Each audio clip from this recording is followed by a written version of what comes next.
મુખ્યમંત્રી ભૂપેન્દ્રભાઈ પટેલના હસ્તે ₹633 કરોડના ખર્ચે નિર્મિત જૂથ પાણી પુરવઠા યોજનાનું લોકાર્પણ।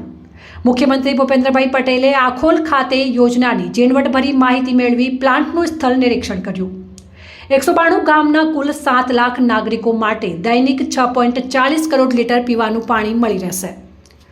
સરહદી જિલ્લા બનાસકાંઠામાં પીવાના પાણીની સમસ્યાના કાયમી નિરાકરણ માટે સરકાર દ્વારા અનેક પગલાં લેવામાં આવ્યા છે, જે અંતર્ગત કુલ ₹633 કરોડના ખર્ચે તૈયાર થયેલ ડીસા અને લાખણી તાલુકાના પાણી પુરવઠાની સુધારણા યોજનાના વિકાસ કાર્યનું આજરોજ ડીસાના આખોલ ખાતે મુખ્યમંત્રી ભૂપેન્દ્રભાઈ પટેલના હસ્તે લોકાર્પણ કરાયું હતું।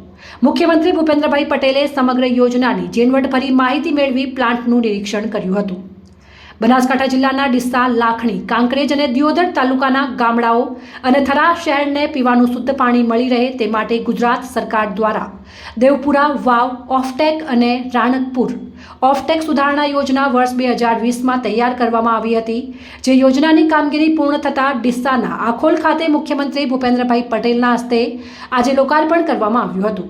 આ યોજનાથી ડીસા, લાખણી, કાંકરેજ, દિયોદર અને થરાના કુલ 192 ગામના કુલ 7 લાખ નાગરિકો માટે દૈનિક 6.40 કરોડ લીટર પીવાનું પાણી મળી રહેશે।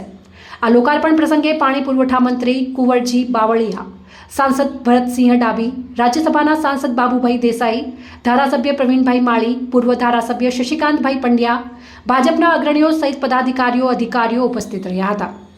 અહેવાલ અમૃત માળી, સંબંધ ભારત ન્યૂઝ, ડીસા।